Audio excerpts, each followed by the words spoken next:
Ash Wednesday Revelations, my second prelude to my upcoming Easter Feasters special. Ash Wednesday marks the beginning of Lent, the 49 days of Easter. I believe it's 7 weeks. Um, it's a curious start to the Easter holiday because, so far as I know, it has no precedent in the life of Jesus. Unlike Holy Thursday and the entire Holy Weekend, Ash Wednesday, the day on which the faithful Christians receive an X or a cross drawn with ashes on their foreheads, has no precedent in in Christian tradition outside of Ash Wednesday. No, no precedent in the life of Jesus.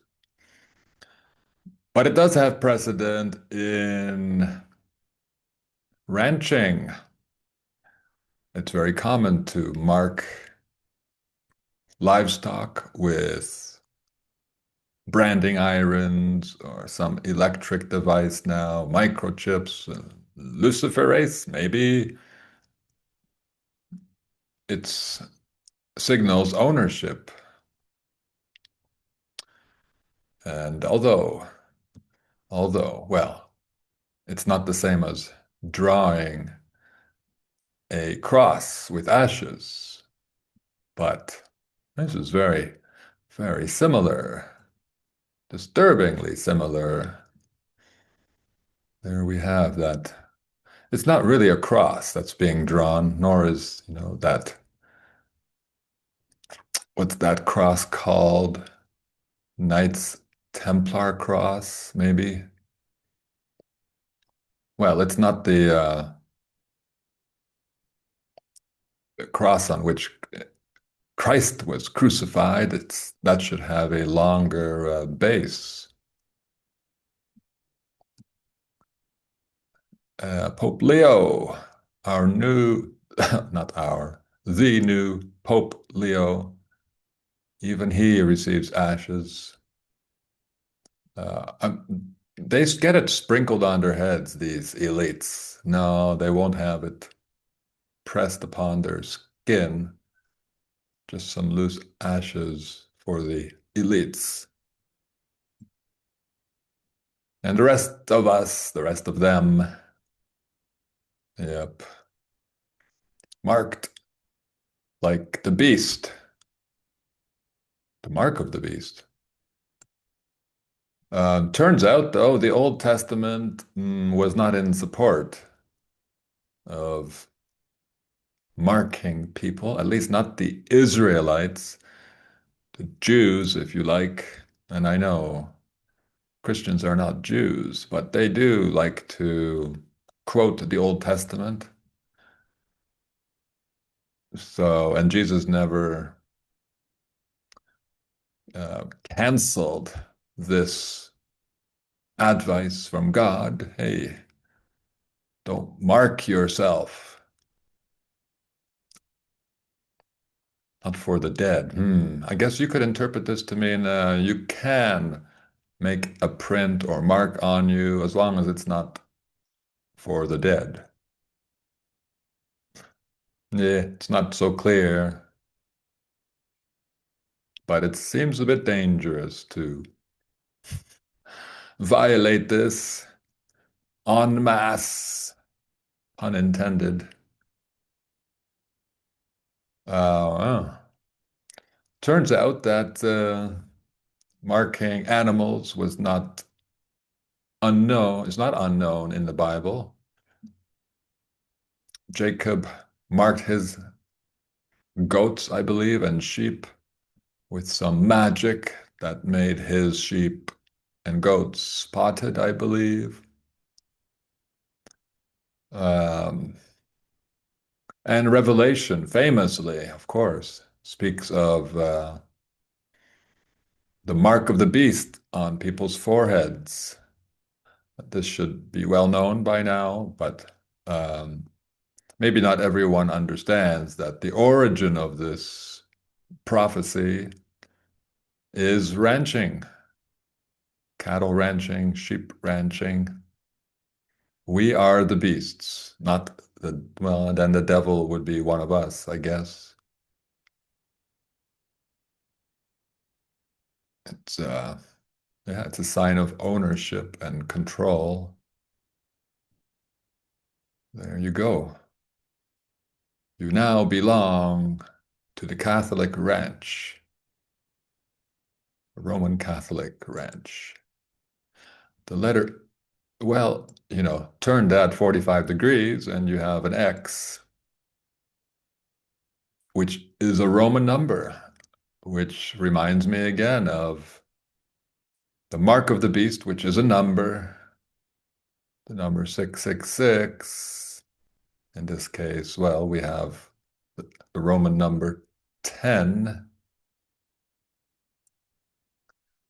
There's the branding iron for the X. Or is it a cross?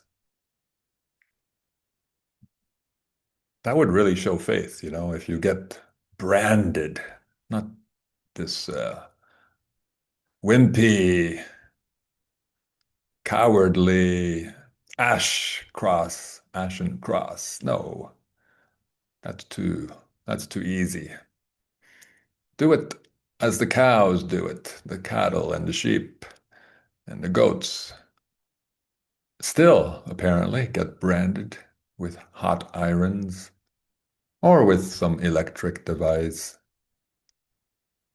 They are truly faithful.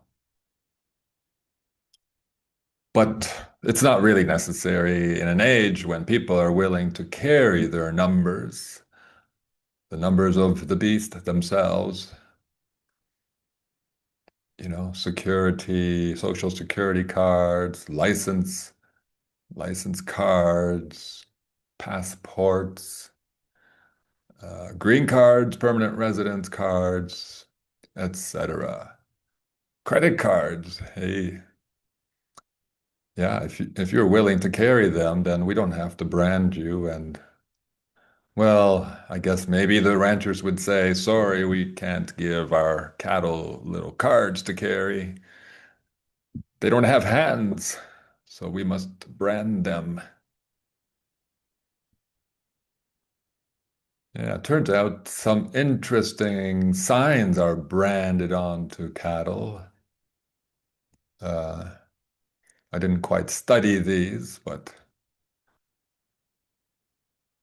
they are curious. I was especially interested in the last one, XIT. I mean, there's no X anywhere, but they have this three-letter code symbol. And I was also interested in ones that combine letters. Do we have them here? Yeah, the LS is touching.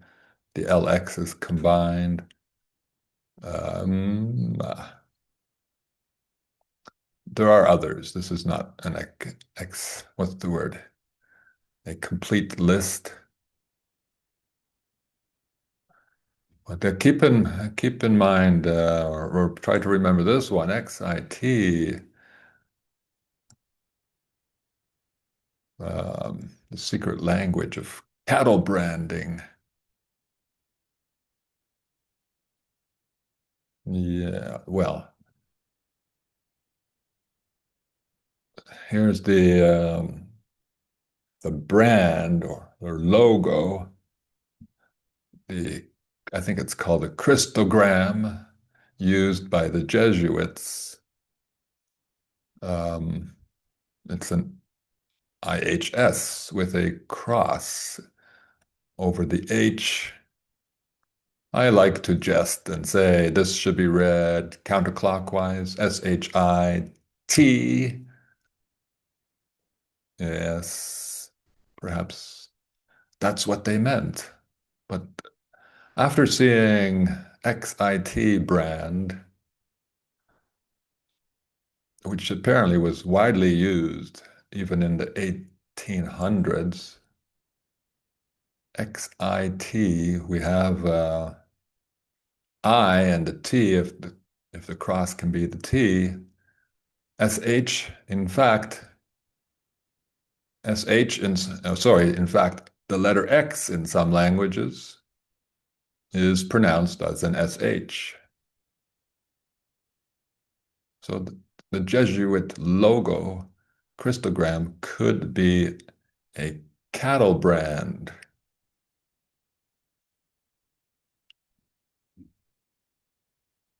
Hmm. There it is again. Yes, the letter X can be pronounced as SH in Chinese and in Nahuatl, some native Mesoamerican language, Portuguese and Catalan. Do you think the Jesuits knew about that when they made their Christogram? You know, their Christogram, which really has very weak connection to the name of Christ. Uh, the XIT brand comes from the Texas Panhandle. Was once simplified to a long X on the right hip. Oh my gosh, we got the X again. Yeah, coincidence, the X and the cross. Here in Oaxaca, I mean, in the city of Oaxaca, Mexico, many churches are marked with strange, church doors are marked with strange cryptograms, logos. Who knows what to call this? Looks like an I, looks like an A with a V over it, through it, and an R. And some churches have more than one, a different one over different doors, as if those doors were reserved for livestock from the rancher who used this logo. Or perhaps it just identified that the church used livestock from this uh, rancher. Every ranch has its own logo. Perhaps it's the origin of corporations. Corpus means body, bodies of the cattle. The the the corpus is the corpse of each. My Latin is not so good, but each animal is branded. Well, now people also want to be branded, don't they? And this is getting rather silly. Um, the Roman Catholic Church is not so cool anymore. Some people have abandoned it and turned to New Age religion or just the religion of corporatism, of Starbucks. Interesting. Buck. A buck is another animal. I believe this lady in the Starbucks logo represents a goddess of the underworld, where humans were once farmed before they were slaughtered in what we now call churches. Yes, they were once slaughterhouses. If that seems outrageous, an outrageous claim, well, perhaps if you have the courage, check out some of my other videos on this subject. And yeah, why not? McDonald's, if you love it so much, marry it, tattoo it on your body. It's really disturbing. People can't hmm, find anything to belong to, any group to belong to anymore, except hmm, companies, restaurants. It's like you are saying now, I am a source of hamburger meat. Cannibals would love this stuff, you know. There's the flesh and the beverage. It's just like the wine and the bread. I guess she's going to be a cup of coffee. Her blood will be coffee, and his, you know. I think this madness isn't restricted to Western society. Um, Henna, though less toxic than tattooing, is very popular among Indians. Um, let's read this. Henna, I guess that's the way it's pronounced in Arabic, derived from the word hind, meaning India, like many other products in Arabia, called Arabians call India hind. Isn't that interesting? While Greeks named the original name of Bharat to India, oops, blah, blah, blah. Let's keep in mind, hind, supposed to be the name for India. Poor dog was tattooed, its ear was tattooed. Um, this is an excerpt from my book, The Holy Spells. Let's read this paragraph.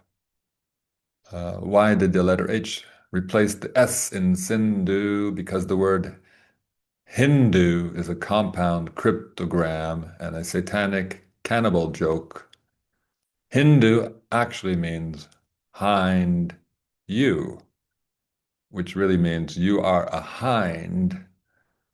The English word hind refers to a female deer, not livestock, no wild game, a commonly hunted prey in India and around the world.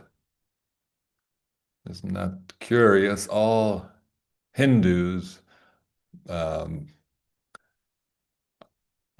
by right of their name, are actually prey, game, hind. Another excerpt from the Holy Spells.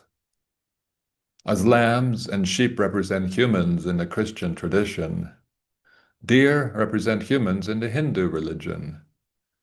And just as the lamb represents the edible body of Jesus Christ and secretly all sheep, livestock and game represent meat for cannibals.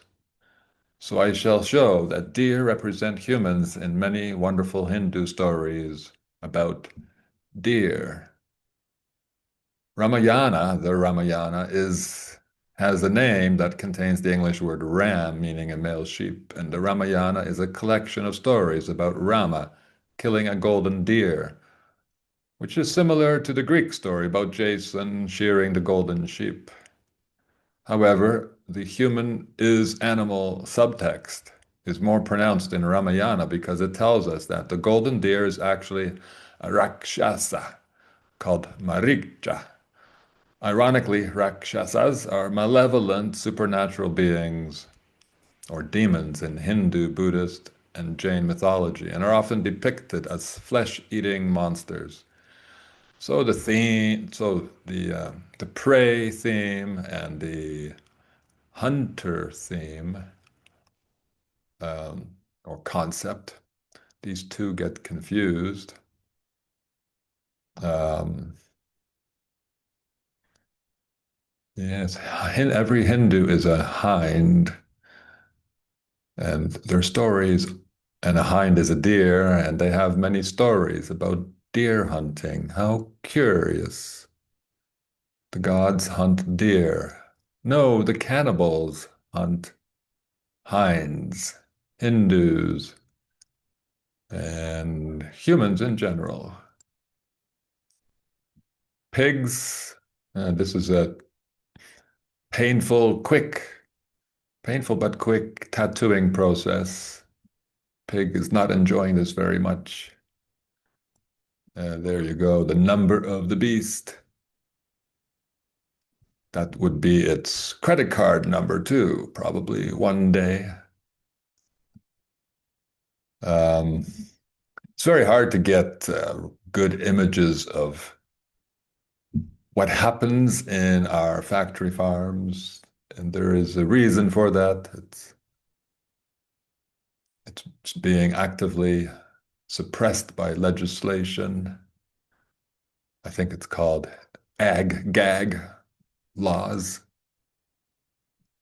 But as I say, for humans anyway, at least, it's not necessary to tattoo us or maybe even to microchip us, although that was a concern some time ago, especially during the COVID vaccinations. Rumors spread that some kind of substance in those vaccines was emitting Bluetooth MAC addresses. Mhm. And people are worried about the future, the day when the West becomes like China and everyone is tracked and stuck with digital cash. But honestly, we are way too far down the road of um, being livestock, way too far. There's It's all fine and well to complain about what could happen, but we are too far down the road, really, to make a fuss about the future when the present is plenty bad enough. I mean, honestly, I think um, we already crossed the line when land became privatized by the state, and we no longer were free to roam like wild creatures, or no longer free to share like intelligent creatures. No, we were stuck paying for land, paying, well, paying for land that was stolen essentially and monetized by people who paid nothing for it. But people will probably submit to the great Ash Wednesday of the future when we get microchips or something similar for all of us in the name of communitarianism, security.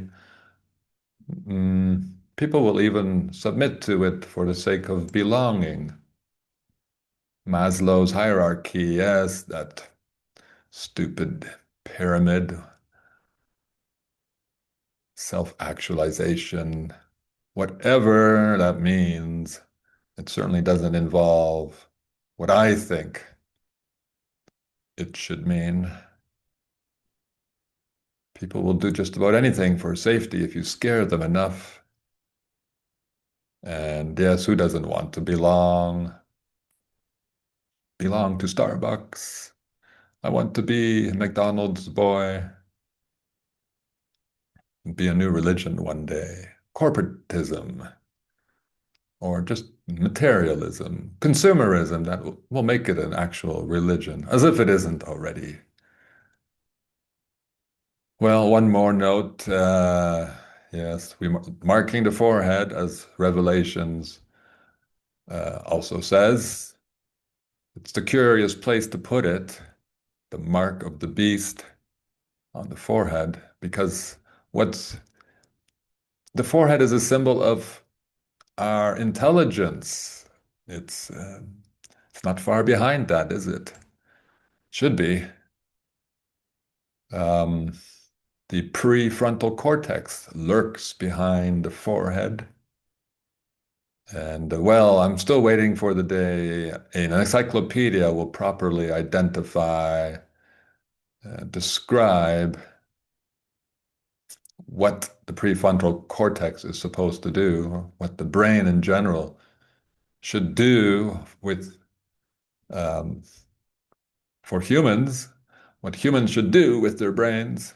Thinking, yes, it's not clearly defined anywhere, but I've done it, and I hope we all do a lot more thinking about what we do.